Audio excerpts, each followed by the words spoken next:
സഹോദരങ്ങളെ, ഈ ലൈലത്തുൽ ഖദർ എന്ന രാത്രി അതിന് ചില ലക്ഷണങ്ങളുണ്ട്. ആ ലക്ഷണങ്ങളിലൂടെ ഒരുപക്ഷെ മുസ്ലിമീങ്ങൾക്ക്, അവരിൽ ചിലർക്ക് ആ രാത്രി മനസ്സിലാക്കാൻ സാധിക്കും. അതിന് ചില ലക്ഷണങ്ങളുണ്ട്. ആ ലക്ഷണങ്ങളുടെ അടിസ്ഥാനത്തിൽ ആർക്കെങ്കിലും ആ രാത്രി മനസ്സിലായാൽ, താൻ ഇബാദത്ത് ചെയ്ത ഈ രാത്രി അത് ലൈലത്തുൽ ഖദറായിരുന്നു എന്ന ആ ലക്ഷണങ്ങളിലൂടെ ഒരു മുസ്ലിമിന് മനസ്സിലായാൽ അവന് സന്തോഷിക്കാം. പക്ഷെ അവൻ വഞ്ചിതനായിക്കൂടാ. യുസർ വലാ യഗ്തർ, അവന് സുറൂറുണ്ടാകാം, സന്തോഷമുണ്ടാകാം, പക്ഷെ അവന് ഗുറൂറുണ്ടായിക്കൂടാ, വഞ്ചിതനായി കൂടാ. എനിക്ക് ഈ രാത്രി കിട്ടി, എനിക്കിതാ 83 വർഷത്തെ അമലുകൾ കിട്ടിയിരിക്കുന്നു, ഇനി നന്മകളിലൊക്കെ വീഴ്ച വരുത്തിയാലും കുറെയൊക്കെ തെറ്റ് ചെയ്താലും കുഴപ്പമില്ല, അങ്ങനെയുള്ള അപകടകരമായ ചിന്ത ഒരിക്കലും ഒരു മുസ്ലിമിന് വന്നുകൂടാ. അത് ഈമാനുള്ളവരുടെ ലക്ഷണമല്ല. ഈമാനുള്ളവർ അവർ നന്മകൾ ചെയ്തുകൊണ്ടിരിക്കെ ഭയപ്പെടുന്നവരായിരിക്കും. നന്മകൾ ചെയ്തുകൊണ്ടിരിക്കെ അള്ളാഹു സ്വീകരിക്കുമോ എന്ന ഭയം അവർക്കുണ്ടായിരിക്കും. അള്ളാഹു സ്വീകരിക്കുമെന്ന പ്രതീക്ഷയോടൊപ്പം തങ്ങളെക്കുറിച്ച് എപ്പോഴും ഒരു തങ്ങൾ കുറഞ്ഞ ആളുകളാണ്, നന്മകളിൽ വീഴ്ച വരുത്തിയ ആളുകളാണ്, ഒരുപാട് കുറവുകളുള്ളവരാണ് എന്ന നിലക്കാണ് ഈമാനുള്ള ഒരു മനുഷ്യൻ തന്നെ നോക്കിക്കാണുക. എന്നാൽ മുനാഫിക്കുകളായ ആളുകൾ അവരാണ് സ്വന്തം മനസ്സിൽ തന്നെ വലുതായി കാണുക.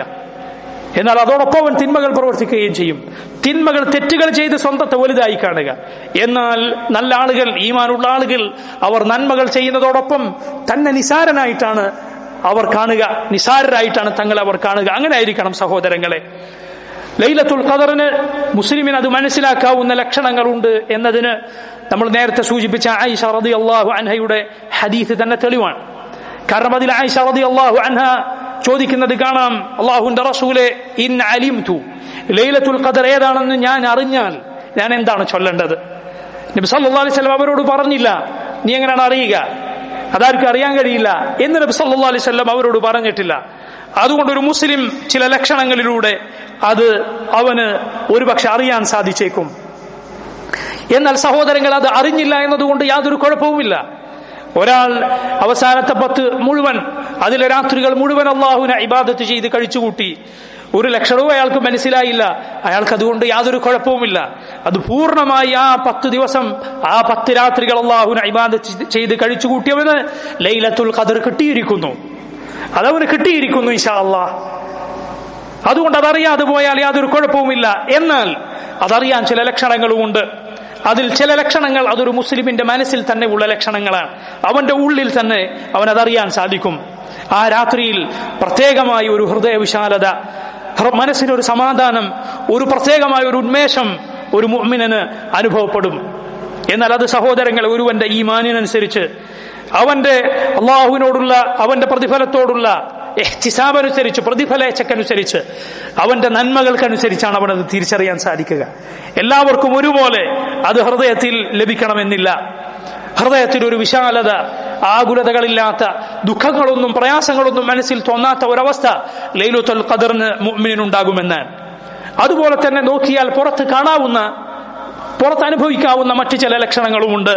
റസൂലുള്ളാഹി സ്വല്ലല്ലാഹു അലൈഹി വസല്ലം പറയുന്ന, ഇബ്നു അബ്ബാസ് റളിയല്ലാഹു അൻഹു ഉദ്ധരിക്കുന്ന, ഇമാം ഇബ്നു ഖുസൈമ അദ്ദേഹത്തിന്റെ സഹീഹിൽ രേഖപ്പെടുത്തിയ ഒരു ഹദീസ് ഇങ്ങനെയാണ്: ലൈലത്തുൻ തൽഖ, ആ രാത്രി തൽഖത്തായ രാത്രിയാണ് എന്ന് പറഞ്ഞാൽ ലാ ഹാറ വലാ ബാരിദ, കഠിനമായ ചൂടുള്ള രാത്രി ആയിരിക്കുകയില്ല, പ്രയാസപ്പെടുത്തുന്ന ചൂടോ വലാ ബാരിദ, പ്രയാസപ്പെടുത്തുന്ന തണുപ്പോ ഉള്ള രാത്രിയായിരിക്കുകയില്ല, മറിച്ച് സന്തുലിതമായ കാലാവസ്ഥയുള്ള രാത്രിയായിരിക്കും.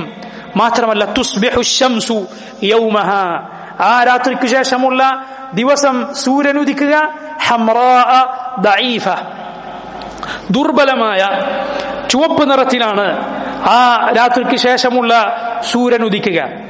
എന്നാൽ പിന്നീട് കുറച്ചു സമയം കഴിഞ്ഞാൽ അത് വെളുത്ത നിറത്തിലാകും, പക്ഷെ അതിന് കിരണങ്ങൾ കാണുകയില്ല. വെളുത്ത നിറത്തിലായിരിക്കും, ഒരു പാത്രം പോലെ, പക്ഷേ അതിൽ കിരണങ്ങൾ, അടിച്ചു വീശുന്ന കിരണങ്ങൾ കാണുകയില്ല. പിന്നീട് വീണ്ടും സമയം കഴിഞ്ഞ് ഉയർന്നു പൊങ്ങിയാൽ സൂര്യൻ സാധാരണ പോലെ ആയിരിക്കും. ഇത് ലൈലത്തുൽ ഖദറിന് ശേഷമുള്ള പകലിന്റെ പ്രത്യേകതയാണ്. സൂര്യൻ ഉദിക്കുമ്പോൾ അത് ചുവപ്പ് നിറത്തിൽ ദുർബലമായ അവസ്ഥയിൽ കിരണങ്ങളില്ലാതെ, പിന്നീട് വെളുത്ത നിറത്തിൽ കിരണങ്ങളില്ലാതെ ആണ് അത് ഉദിച്ചുയരുക. പിന്നീട് അത് സാധാരണ പോലെ ആയിത്തീരും. പണ്ഡിതന്മാരിൽ പലരും അതിന് കാരണമായി പറഞ്ഞിട്ടുള്ളത് മലായിക, ധാരാളക്കണക്കിന് മലായിക, ഭൂമിയിലിറങ്ങിയ മലായിക ആകാശലോകത്തേക്ക് കയറിപ്പോകുന്നത് കൊണ്ട് സൂര്യന്റെ കിരണങ്ങൾ കാണാൻ, അന്ന് പ്രത്യക്ഷമായി കാണാൻ ആളുകൾക്ക് സാധിക്കുന്നില്ല. അതാണ് അതിന്റെ കാരണമെന്ന് പല പണ്ഡിതന്മാരും പറഞ്ഞത് കാണാം. എന്നാൽ സഹോദരങ്ങൾ, നമ്മൾ നേരത്തെ സൂചിപ്പിച്ചതുപോലെ ലക്ഷണങ്ങൾ കണ്ടാലും ഇല്ലെങ്കിലും അത് മുഴുവൻ ഉപയോഗപ്പെടുത്തിയവന് ലൈലത്തുൽ ഖദർ ലഭിച്ചിരിക്കുന്നു.